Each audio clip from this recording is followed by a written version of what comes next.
Hi hello നമസ്കാരം. ഇന്നത്തെ ഉച്ചക്കത്തെ ഊണിന് വേണ്ടിയിട്ട് ഒരു ഈസി പീസി മോരുകറി ഉണ്ടാക്കാൻ പോവാണ്. നമുക്ക് വീഡിയോയിലേക്ക് പോവാം. ഇത് ഇരുമ്പിൻ്റെ ചീനിച്ചട്ടിയാണ്. അതിലാണ് ഞാൻ മോരുകറി ഉണ്ടാക്കാൻ പോകുന്നത്. എന്താണെന്ന് വെച്ചാൽ നമുക്ക് മോരുകറിക്ക് ഒരുപാട് ചൂടിൻ്റെ ആവശ്യമില്ല. ഫസ്റ്റ് നമ്മളൊരു ചൂട് കൊടുത്തു കഴിഞ്ഞാൽ പിന്നെ ഈ ചൂട് ഈ ഒരു ഇരുമ്പിൻ്റെ ചീനിച്ചട്ടിയാകുമ്പോൾ അതിൽ നിൽക്കും. ഉണ്ടാക്കിയിട്ട് അതിൽ വെച്ചേക്കത്തുമില്ല. അപ്പോൾ തന്നെ ഞാനത് പകർന്ന് വേറെ പാത്രത്തേക്ക് മാറ്റാറുമുണ്ട്. ചൂടായ ചീനിച്ചട്ടിയിലേക്ക് വെളിച്ചെണ്ണ ഒഴിക്കുക. അത് നമ്മുടെ വെളിച്ചെണ്ണ തന്നെ വേണം കേട്ടോ.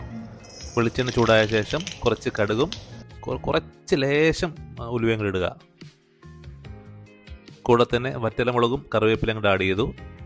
ഞാൻ തക്കാളി ഇതിൽ ആഡ് ചെയ്യാറുണ്ട്, കാരണം ഇവിടുത്തെ തൈരിന് പുളി കുറവായതുകൊണ്ട് തക്കാളി ആഡ് ചെയ്തു.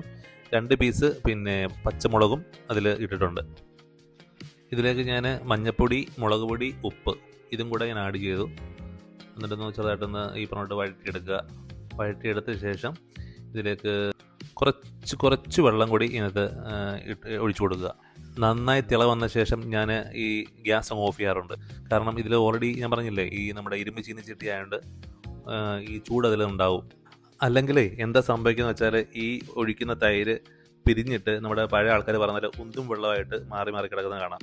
ചീനിച്ചട്ടിയുടെ ചൂട് ശകലം കുറഞ്ഞ ശേഷം നമ്മൾ ഉടച്ച് വെച്ചിരുന്ന തൈര് അതിലേക്ക് ആഡ് ചെയ്ത് കൊടുക്കുകയാണ്. അവസാനമായിട്ട് നമ്മൾ വറുത്ത് പൊടിച്ച് വെച്ചിരിക്കുന്ന ഉലുവാപ്പൊടി ഒന്ന് താളിച്ച് കൊടുത്തിട്ടുണ്ട്. ഇതേ നമ്മുടെ ഈസി പീസി മോരുകറി റെഡി ആയിട്ടുണ്ട്. എനിക്ക് ചോറുണ്ണണമെങ്കിൽ ഈ മോരുകറി മാത്രം മതി.